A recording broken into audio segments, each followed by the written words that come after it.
नमस्कार विद्यार्थियों, मैं संजय रॉयल स्वागत करता हूं इन स्पेशल ई लर्निंग क्लासेस में आपका। आज की जो क्लास है वो हम स्टडी करेंगे class 12th biology English medium के लिए चैप्टर 11th रेस्पिरेशन जो है उससे रिलेटेड आगे का जो पार्ट है वो हमें पढ़ेंगे। अभी तक हमने रेस्पिरेशन में देखा था कि रेस्पिरेशन वो प्रोसेस है जिसमें organic compound mainly respiratory substrate के रूप में देखा जाए तो यूज में आता है कार्बोहाइड्रेट यानी ग्लूकोज। ग्लूकोज जो है इसको डिकम्पोज किया जाता है या इसको तोड़ा जाता है ऑक्सीजन की प्रेजेंस में, और ऑक्सीजन की प्रेजेंस में ये टूटकर बनाता है 6 molecules of CO2 carbon dioxide, 6 molecules of H2O water and produce 38 ATPs. These are known as energy currency of a cell. ये सेल की एनर्जी करेंसी जो है उसके रूप में इनको कंसिडर किया जाता है। तो एक तरह से कह सकते हैं कि respiration is the process in which respiratory substrate decomposed and energy is produced for the life process that having in a cells. अब यहाँ पर इसमें हमने ये पढ़ा था कि रेस्पिरेशन जो है इसके दो टाइप होते हैं, एक ऑक्सीडेटिव रेस्पिरेशन, एक नॉन ऑक्सीडेटिव रेस्पिरेशन। ये ऑक्सीडेटिव रेस्पिरेशन जो है इसको हम स्टडी कर रहे हैं। ऑक्सीडेटिव रेस्पिरेशन जो है इसको मेनली 3 स्टेप में डिवाइड किया जाता है। First one is glycolysis, the second one is Krebs cycle and the third one is ETS, electron transport system. इसमें ग्लाइकोलाइसिस जो है वो प्रोसेस उसकी स्टडी हमने कर ली थी। ग्लाइकोलाइसिस साइट के बेसिस पर देखा जाए कहाँ होता है ये ग्लाइकोलाइसिस जो हमने इसमें देखा था, ये एक लिविंग सेल है। इस लिविंग सेल में रेस्पिरेटरी साइट के रूप में जो साइटो ऑर्गेनेल्स काम करता है वो होता है माइटोकॉन्ड्रियन। तो माइटोकॉन्ड्रिया जो है उसमें रेस्पिरेशन होगा। अब यहाँ पर इस माइटोकॉन्ड्रिया के बेसिस पर ये जो रेस्पिरेशन के अलग अलग स्टेप हैं उनकी देखें हम, तो ग्लाइकोलाइसिस जो है उसमें C6H12O6 इसको डिकम्पोज किया जाता है। हालांकि इसमें ऑक्सीजन की जरूरत नहीं होती या ऑक्सीजन की नीड नहीं होती, और यहाँ पर ये कन्वर्ट होकर 6 कार्बन कंटेनिंग ग्लूकोज डिवाइडेड या breakups into 2 molecules of a pyruvic acid। Pyruvic acid जो एक 3 कार्बन कंटेनिंग मोलिक्यूल होता है। अब इसके बाद में आगे ये प्रोसेस ग्लाइकोलाइसिस की जो है वो कहाँ पर संपन्न हो गई या कहाँ पर कंप्लीट हुई, साइटोप्लाज्म में। अब आगे के जो स्टेप हैं वो कंप्लीट होंगे कहाँ पर, माइटोकॉन्ड्रिया में। पहले ये पायरुविक एसिड जो है इनकी एंट्री होती है कहाँ पर है, माइटोकॉन्ड्रिया में बीच में ये आउटर माइटोकॉन्ड्रियल मेम्ब्रेन है, ये इनर माइटोकॉन्ड्रियल मेम्ब्रेन है जिसमें फिंगर लाइक इंटरप्रोजेक्शन है जिनको हम क्रिस्टी कहते हैं। उनके बीच में ये जो स्पेस है इसको हम कहेंगे पेरी माइटोकॉन्ड्रियल स्पेस या पेरी माइटोकॉन्ड्रियल मेम्ब्रेन स्पेस। तो पेरी माइटोकॉन्ड्रियल मेम्ब्रेन स्पेस जो है वहाँ पर पायरुविक एसिड की एंट्री होती है, और उसके बाद में आगे क्रेब्स साइकिल जो है वो होता है यहाँ पर यानी मैट्रिक्स में। लेकिन ये भी हम देखें इसमें कि ग्लाइकोलाइसिस का जो एंड प्रोडक्ट है पायरुविक एसिड, ये जो 3 कार्बन कंटेनिंग मॉलिक्यूल है एक, ये आगे इंटर होगा कहाँ पर, क्रेब्स साइकिल में। तो क्रेब्स साइकिल में इंटर ये होता है एसिटाइल कोएंजाइम ए के फॉर्म में। तो एसिटाइल कोएंजाइम ए इसका फॉर्मेशन होगा जो एक 2 कार्बन कंटेनिंग मॉलिक्यूल है। यानी यहाँ पर ग्लाइकोलाइसिस और क्रेब्स साइकिल जो है इसके बीच में एक स्टेप जो है वो मिसिंग है, और इस मिसिंग स्टेप को हम रेस्पिरेशन का सेकंड स्टेप कह सकते हैं, या इनको हम 3 स्टेप के रूप में कंसीडर करें तो वो 4th स्टेप हो जाएगा जो ग्लाइकोलाइसिस और क्रेब्स साइकिल के बीच में आता है, जिसे हम कहते हैं फॉर्मेशन ऑफ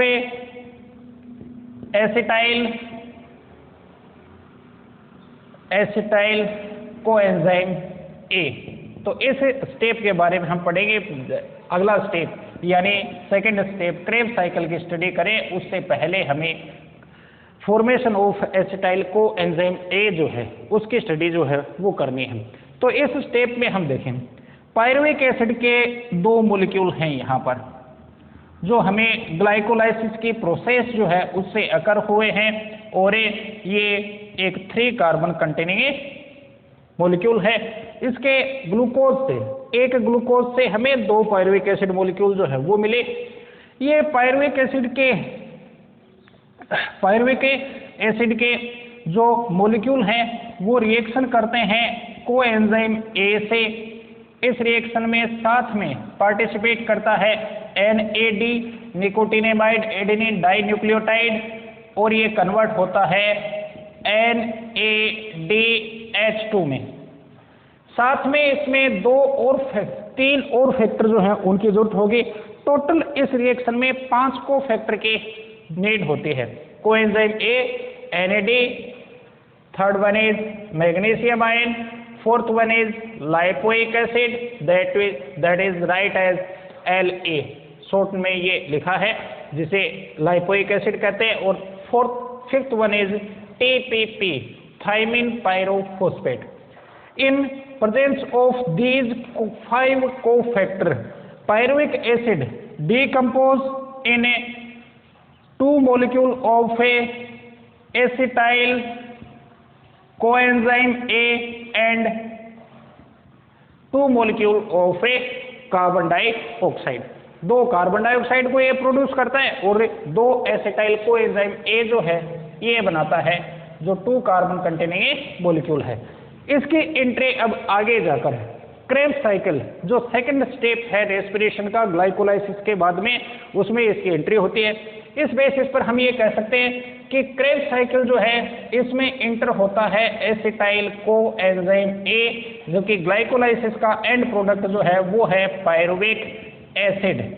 तो इस तरह से हम ये कह सकते हैं कि ये formation of acetyl coenzyme A का जो स्टेप है वो एक तरह से लिंक करता है ग्लाइकोलाइसिस और क्रेब्स साइकिल को। इसलिए formation of acetyl coenzyme A की ये जो रिएक्शन है इसको कहा जाता है लिंक रिएक्शन, या फिर इसे गेटवे रिएक्शन जो है वो भी कहा जाता है। गेटवे रिएक्शन क्यों? क्योंकि क्रेब्स साइकिल में इसकी एंट्री जिस गेट से होती है, जिस गेट के थ्रू होकर होती है, वो मॉलिक्यूल है एसिटाइल कोएंजाइम ए, इसलिए इसे लिंक रिएक्शन या गेटवे रिएक्शन कहते हैं। तो लिंक रिएक्शन या गेटवे रिएक्शन को सीधा सा मतलब ध्यान में रखें, the reaction which connect the glycolysis and A Krebs cycle known as link reaction. In this reaction, pyruvic acid converts into acetyl coenzyme A and carbon dioxide in the presence of 5 cofactors: coenzyme A, NAD, magnesium, La, lipoic acid, and thymine pyrophosphate. These molecules numbers are 2 because pyruvic acid that produced in glycolysis by 1 molecule of glucose, the number of pyruvic acid is a 2 molecule. So all the molecules having 2 numbers.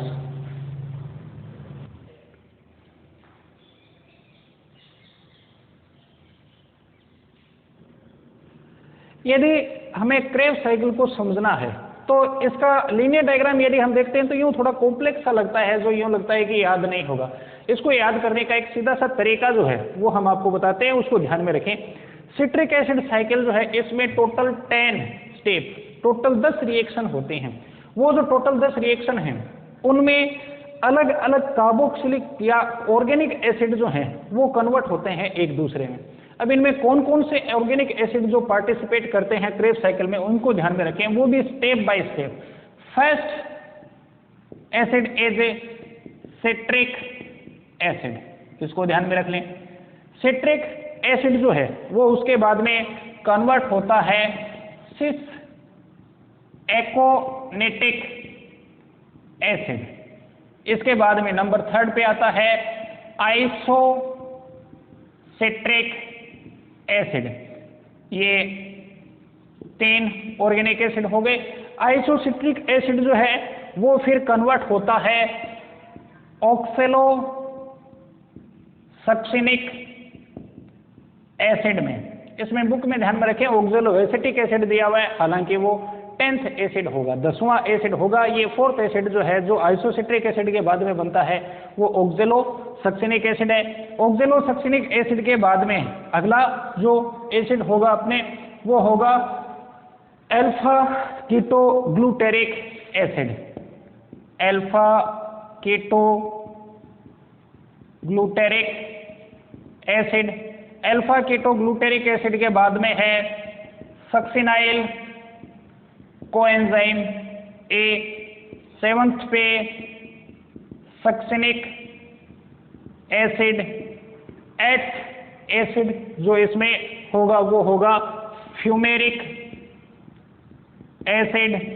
Fumaric acid के बाद में 9th one is malic acid and 10th one is oxaloacetic acid.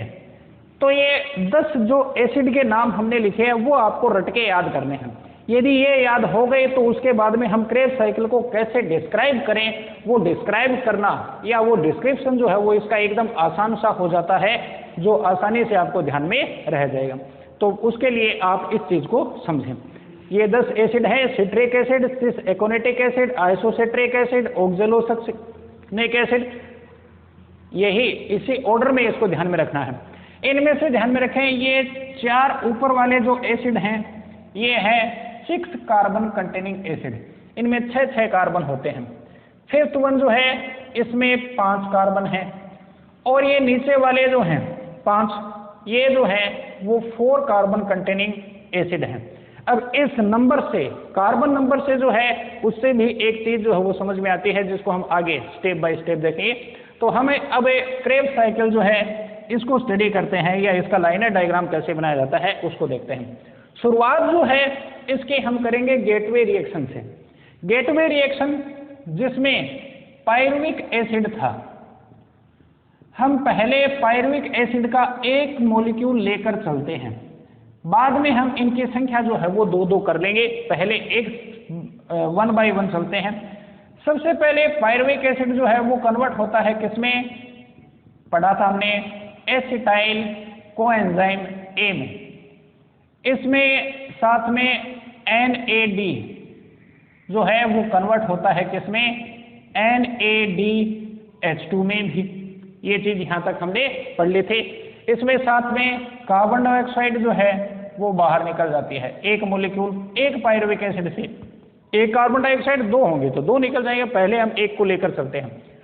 अब इसके बाद में ये acetyl coenzyme A जो है वो एंटर होता है कहां पर, क्रेब्स साइकिल में।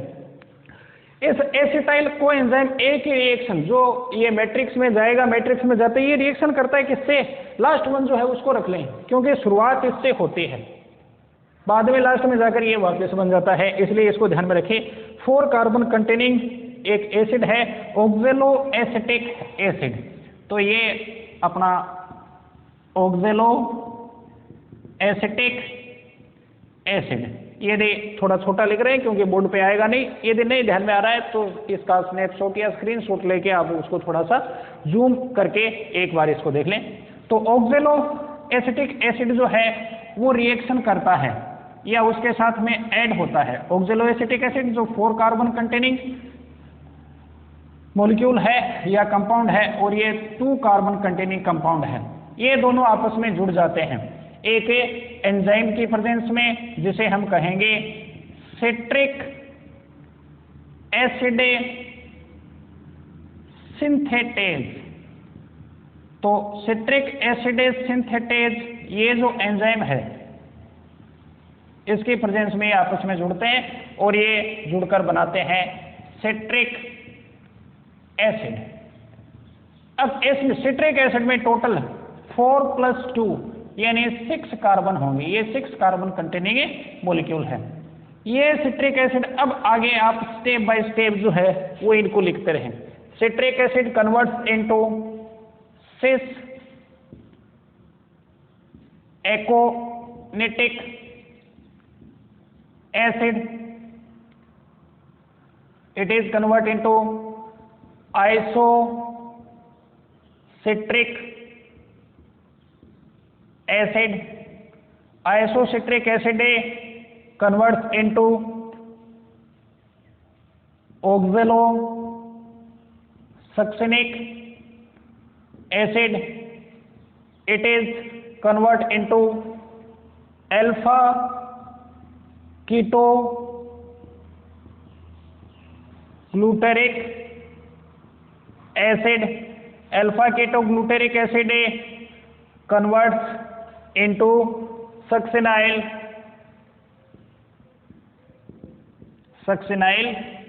coenzyme A. It is converted into succinic acid. Succinic acid converts into fumaric acid, and it is converted into malic acid. And malic acid, last one, it converts into oxaloacetic acid. तो ये इस तरह से, इसमें थोड़ा सा दिखने में सही लगे इसलिए थोड़ा इस तरह से इसको बना दें। यहाँ पर सक्सिनिक एसिड, सक्सिनाइल कोएंजाइम ए जो है वो कन्वर्ट होता है किसमें? सक्सिनिक एसिड में। तो ये एक साइक्लिक प्रोसेस से दिखने लगी। तो इस तरह से एक साइकिल जो है ये बनेगा। इस साइकिल में टोटल जो है वो 10 रिएक्शन है, 10 स्टेप हैं। कौन सी? यहाँ से लेकर चलें। This is first, second, third, fourth, fifth, sixth, इनको इस तरह से शो कर दें।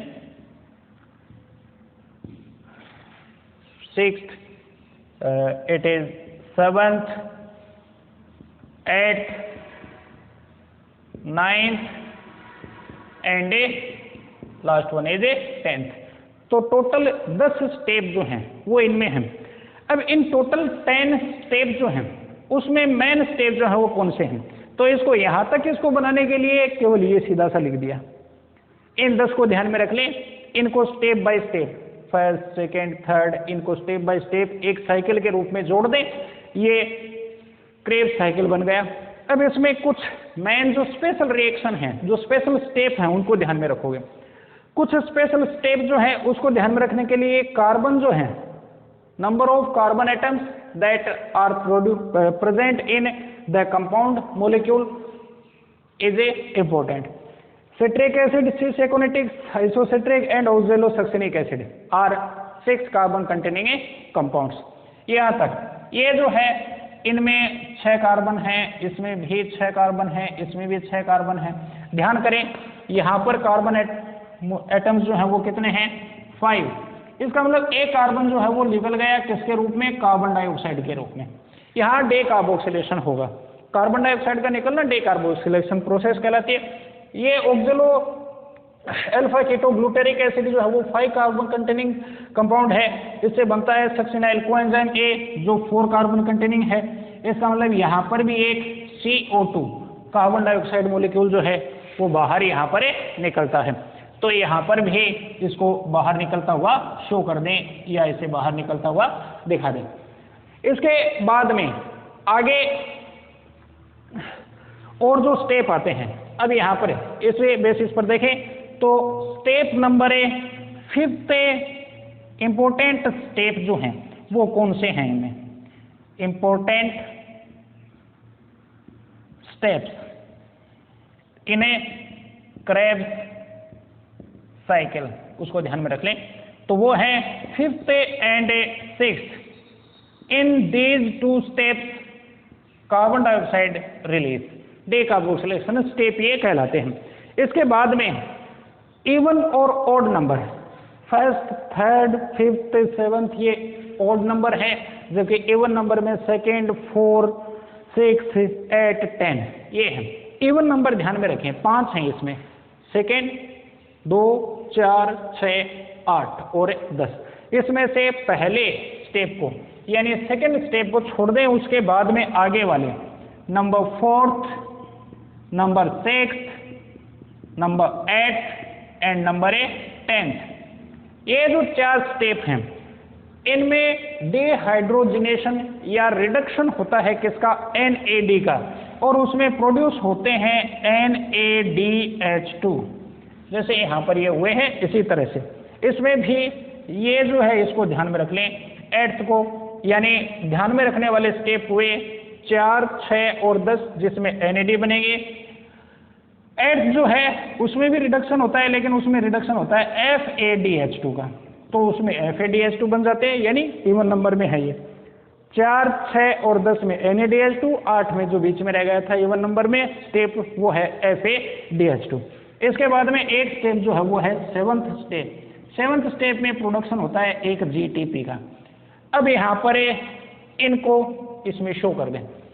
देखिए स्टेप नंबर 4th, इसमें NAD जो है वो कन्वर्ट होता है किसमें, NADH2 में।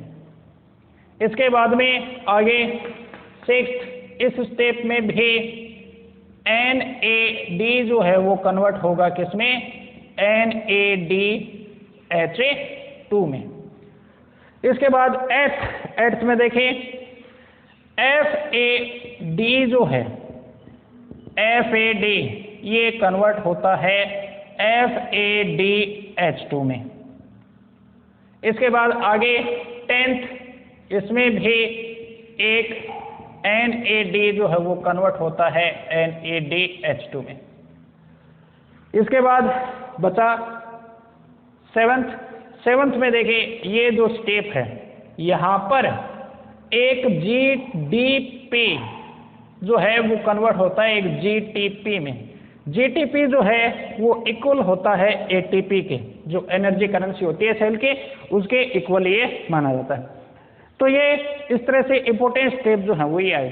अब इसमें एक चीज और जो बचती है वो है एंजाइम। फर्स्ट स्टेप जो था उसमें था सिट्रिक एसिड सिंथेटेज।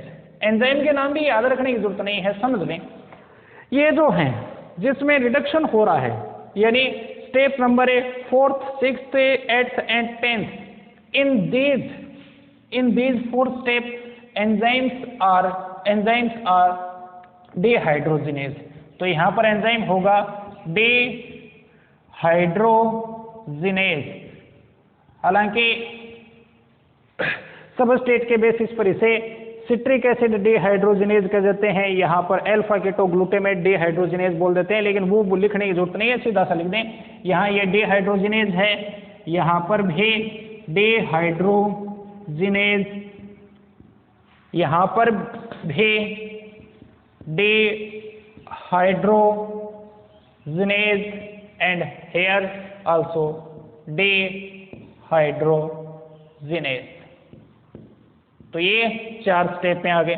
एक स्टेप में ये सिट्रिक एसिड सिंथेटेज था, जहां पर जिस स्टेप में सिट्रिक एसिड का फॉर्मेशन होता है या सिंथेसिस होता है वो है सिट्रिक एसिड सिंथेटेज। इसके बाद स्टेप नंबर 2 और 3 इसको ध्यान में रखें। Citric acid convert into isocitric acid, बीच में जो रिएक्शन आती है वो है सिस एकोनिटिक एसिड। तो यहाँ पर इसके बेसिस पर इसमें एंजाइम जो है उसको नाम दिया जाता है एकोनिटेज, और यहाँ पर भी एकोनिटेज। और यहाँ इसी के बेसिस पर एक और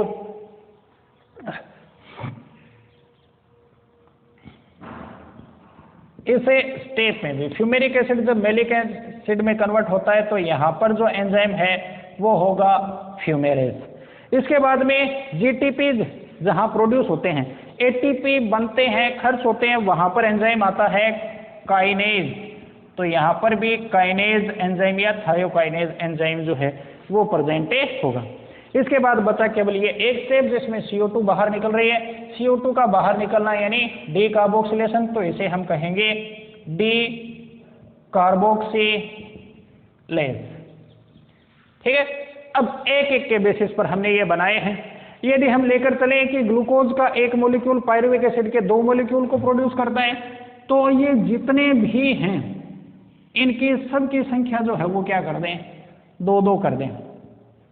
ठीक है, सारी ये संख्या है, एंजाइम नाम को छोड़ के बाकी मॉलिक्यूल नंबर जो है वो क्या कर दिए, 2 कर दिए। तो इस बेसिस पर ये आ जाए। नॉर्मल सीधा सही है, सॉरी